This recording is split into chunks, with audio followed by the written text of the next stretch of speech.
What's going on, everyone? My name is SiahZ, and welcome to our 120% movement speed Lightning Ranger build.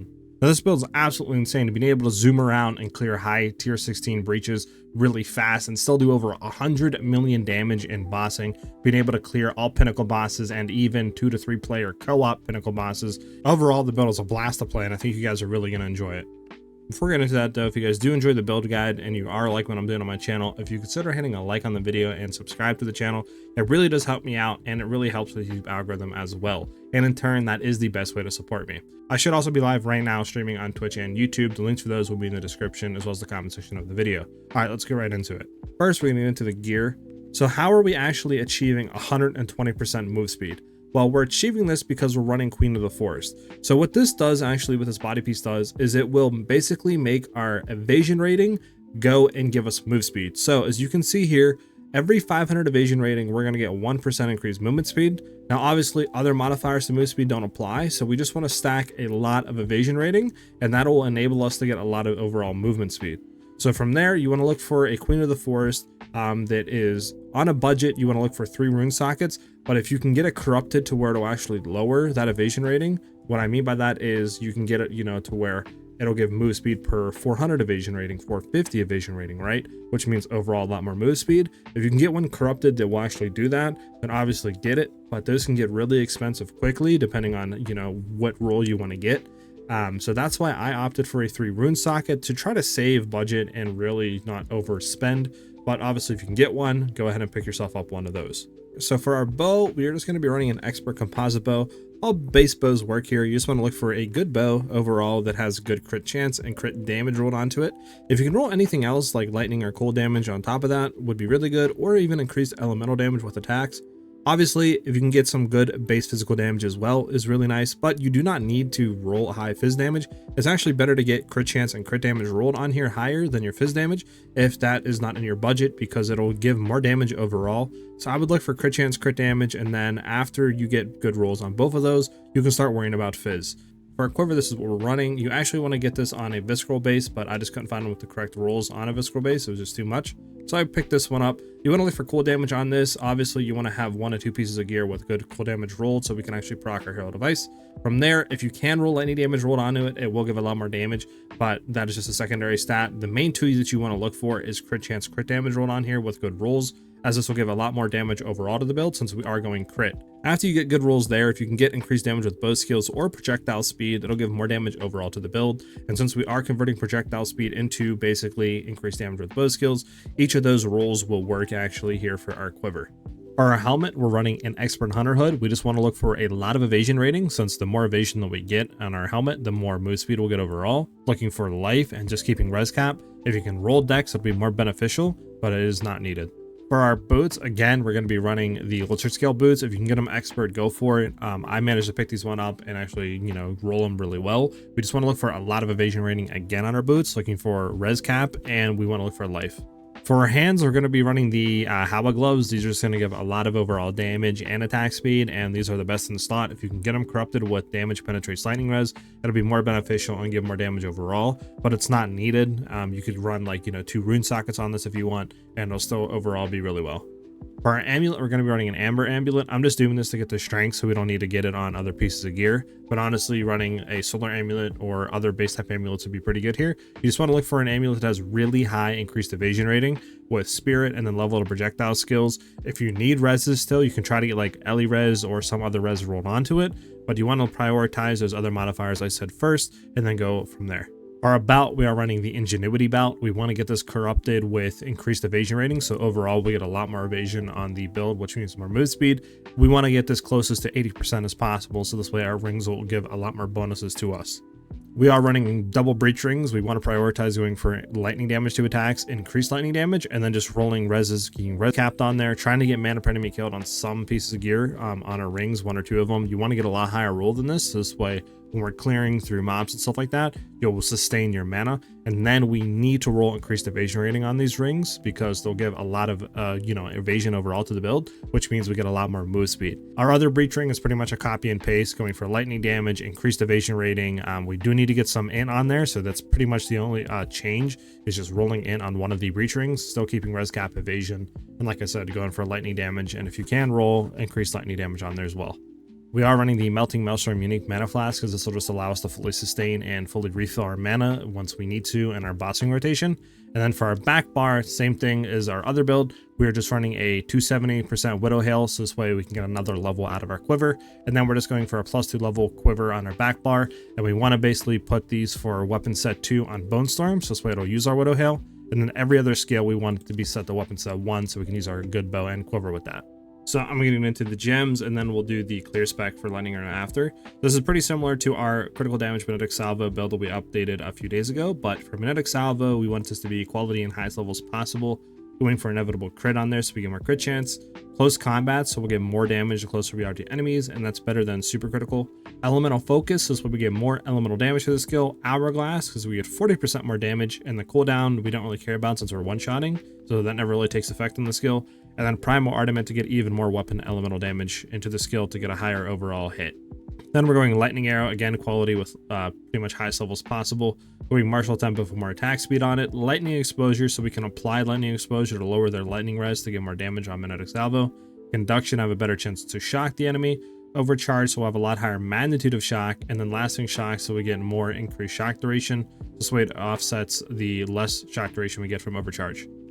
Then we get into our lightning rods, again highest level with quality, going with concentrated effect for more area damage. We want to get scatter shots, this way we'll shoot more projectiles so we can get up to those 20 projectiles that Magnetic Salvo targets quicker. Lightning penetration, so the explosions will actually penetrate more lightning res, and then heft, so this way it'll get more maximum physical damage. Then we get into Bone Storm. This is how we basically hit that 100 million damage, is with Bone Storm. We want to get this highest level as possible with quality and try to get it corrupted with +1 level, as more levels into the skill will mean more physical damage that it actually debuffs on the enemy, resulting in more damage we do with Magnetic Salvo. From there, we do Arcane Tempo to have more cast speed, so it'll be quicker to throw the skill out. Physical Mastery, get another level into the skill. We're going Ricochet, so this way any of the projectiles that miss the enemy will actually have a chance of ricocheting off terrain and coming back, which means we have, higher stacks on the enemy to achieve more DPS. And then Life Tap, so it'll convert the mana cost into life. Just because the mana is kind of annoying on this, it takes a lot, and we want to have our mana to be ready, so we can use Magnetic Salvo. Then we go Connectivity to actually lower the lightning res, again highest level with quality. We want to have Heightened Curse to increase the effect of it, so it'll lower the lightning res even further. Cursed Ground, so this way it'll turn it into like an AoE skill and it persists, so if the enemy enters it, they'll instantly get, put with Connectivity.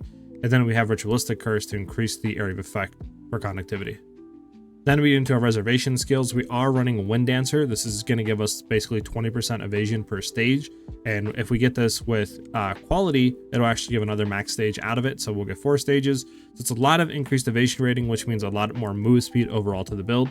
Then we're going to be running Clarity on there as well. You can throw in more stuff since we have 37 Spirit Reserve, because we're going to be turning off our Cast on Shock when mapping. And then we'll turn off Wind Dancer and go into Cast on Shock when bossing. So you can throw in other stuff in here if you want, like, Herbalism and stuff like that. But that's what I'm running there. Herald of Ice, again, highest level with quality, going with Lightning Infusion because we want to have our Herald of Ice shocking. So this way it'll chain to Herald of Thunder, and then our Herald of Thunder freezing. That's why we run cold stuff in here. So this way it'll chain back into Herald of Ice. But anyways, we want to have an Nervate into Herald of Ice. This way it'll get more lightning damage. Magnified Effect, have more effect on the explosions, so it'll chain clear better. And then Cold Pen, so that chain clear explosions will, have more damage penning through enemies. Onto our Herald of Thunder, again, highest level with quality, going with Cold Infusion, so it'll have cold damage to freeze once we call those lightning bolts down. Glaciation to have more freeze build up on those lightning bolts. Ice Bite to have more cold damage into the skill again, so this way the lightning bolts will have more cold damage to freeze. And then Lightning Mastery, get another level into Herald of Thunder.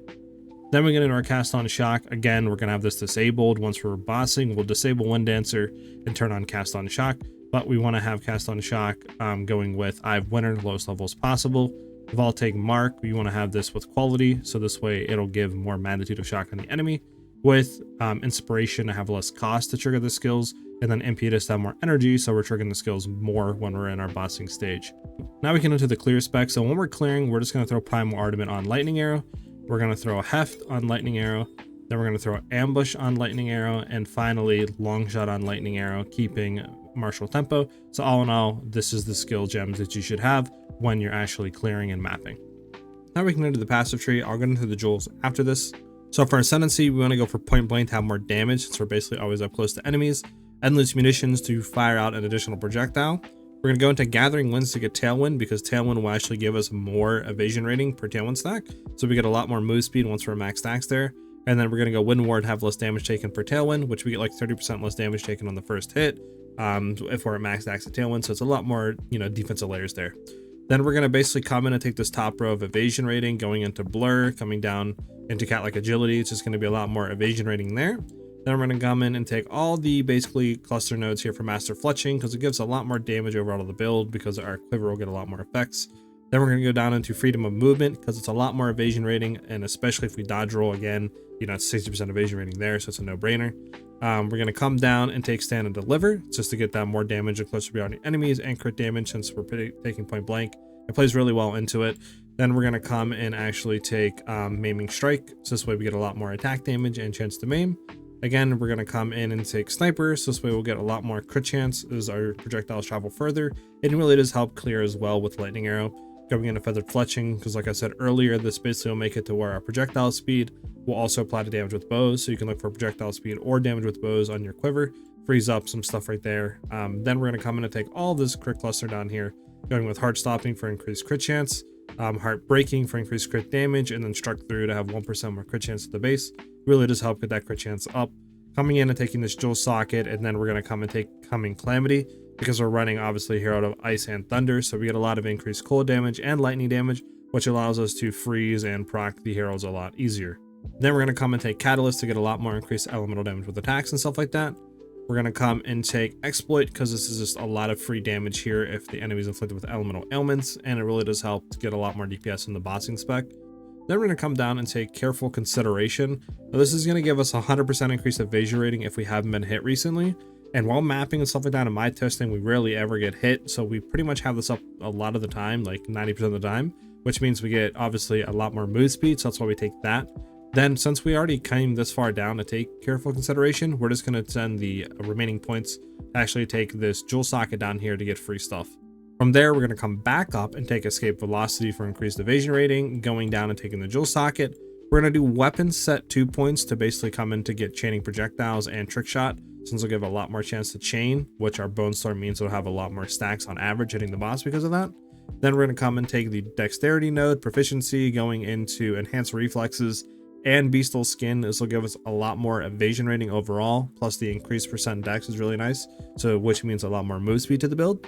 We're going to come up and take this Jewel Socket, going in and taking all of Kite Runner, which means we'll get a lot more projectile speed and projectile damage, which since, we're converting projectile speed, that means even more damage overall. Coming in and still taking Harmonic Generator, because that increased crit chance against shocked enemies really is good, and we just can't afford to really drop it. Plus the increased magnitude if we're inflicting crits, and since we have a pretty good crit rate, that means our magnitude is going to be a lot higher. From there, we're going to take all this crit cluster basically going into True Strike for increased crit chance, for the Jugular for increased crit damage bonus, and then these nodes over here going into Deadly Force. That's 70% increased damage basically if we've dealt a crit recently, which we obviously always do, and then increased crit chance Deadly Force gives is a nice thing on top of that. Then we're going to take these 2 points leading into this free Jewel Socket, and then finally we're going to take these points going to the right side going into this free Jewel Socket as well. Now we can get into our jewels. So what we're looking for on the jewels is increased evasion rating. We want to get this high as possible, so this way we get more move speed overall to the build. And then we want to look for either crit chance rolled on here. If your crit chance is low, try to get it closest to around 29 to 30% for Lightning Arrow, and then around 40% for Magnetic Salvo. Or you can roll crit damage as well to get your crit damage higher if you have good crit chance and you feel like you're critting a lot. From there, you just want to roll like projectile damage or attack damage, increased damage against enemies that are rare or unique. Something like that gives more damage overall is what we look for in pretty much every one of our Emerald Jewels. Now, I do want to say real quick that if you're doing a lot of group play or pinnacle bossing, you can also get a Prism of Belief looking for plus levels into Bone Storm. This will give a lot more damage overall to the bossing spec, but it is not needed, and I find it only really needing to use that once we're doing like heavy group play pinnacle bossing.